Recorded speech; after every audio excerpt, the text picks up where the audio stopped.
समय यात्रा की अनोखी कहानी। एक समय की बात है, एक छोटे सा शहर में एक लड़का था जिसका नाम आरव था।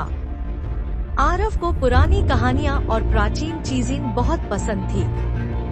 उसके पिता एक वैज्ञानिक थे और उन्होंने एक ऐसा यंत्र बनाया जो समय में यात्रा करने की क्षमता रखता था। एक दिन आरव अपने पिता के लैबोरेटरी में घुस गया और उसने वो यंत्र देखा।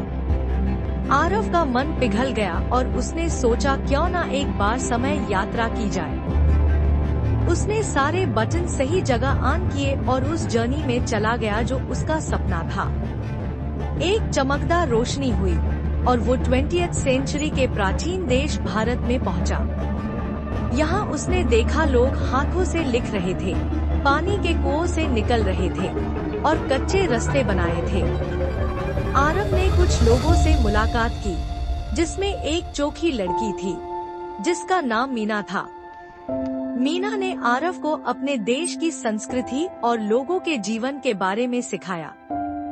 उन्होंने रंग-रंग त्योहार, डांस और कहानियों से अपने समय को जीने का आनंद उठाया। पर आरव ने ये भी देखा कि उस समय लोगों को कई प्रकार की मुश्किलें सामना पड़ा। उसने सोचा कि क्यों ना कुछ मदद की जाए।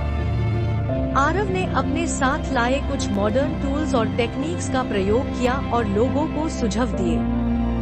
उन्होंने लोगों को पानी को अच्छे से स्टोर करने का तरीका, फसलों को कैसे बराबर से उगने का तरीका और कुछ और मॉडर्न चीजों का प्रयोग सिखाया।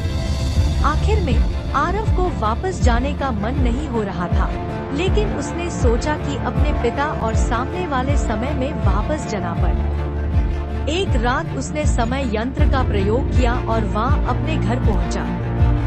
उसने अपने पिता को अपने यात्रा के बारे में सब बताया और उस एक्सपीरियंस को लिखने का विचार किया।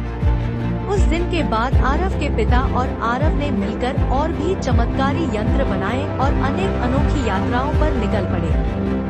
आरव का जीवन उन यात्रों से अमृत हो गया और वो अपने यादें और कहानियाँ अपने दोस्तों से बांटते रहे।